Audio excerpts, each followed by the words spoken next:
So I mentioned that we will totally be doing an easier way to do this, or rather a more time efficient way to do this. And the answer, so let's go ahead and see that. Once you know your data structures, you can use data structures that you know are more efficient and more better suited for certain tasks. So I'm going to use a set, which is a special type of data structure. It is like the mathematical set. You don't really need to know this now because we're going to learn this many, many modules later. Equal to a new hash set. That's the particular type of set I'm looking for. But the unique thing about sets, especially hash sets, is that first off, you can't add any duplicate items. When you do set.add, it returns true or false. It will return true if it could add it, false if it could not, because that item was already in there. So great for checking for duplicates. The second thing about this is that the add operation for any set and the contains operation to see does it already have it in there, that takes constant time. So all we have to do is just, this will look amazingly clean. Item for each item in the set. So for each item in the list, actually, what we're going to do is we're going to, I'm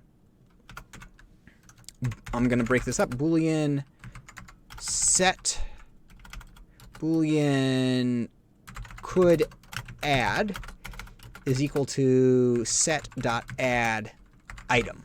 So we're going to add that item to the set. If could add,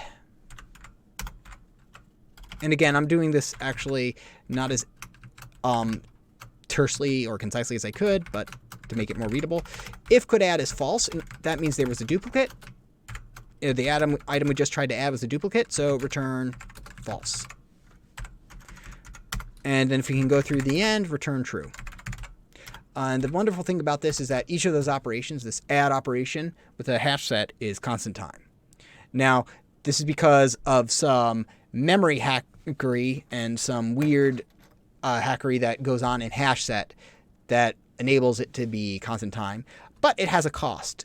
First off, we're duplicating all the items, and then hash sets burn memory just for the sake of being able to run faster.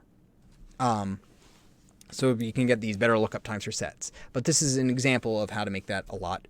But this is a linear time algorithm now, since for each of the n items, constant time operation, constant time operation. So let's see that.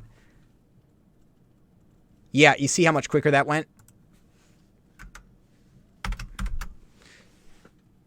So multiplying by 10 means it took 10 times longer. So that was perfect. So knowing your data structures really helps here. And it can make a huge difference in the runtime that it will take for certain tasks, even like that. But there's a cost, right? There's always a cost. The cost here is that this is more expensive in terms of memory usage.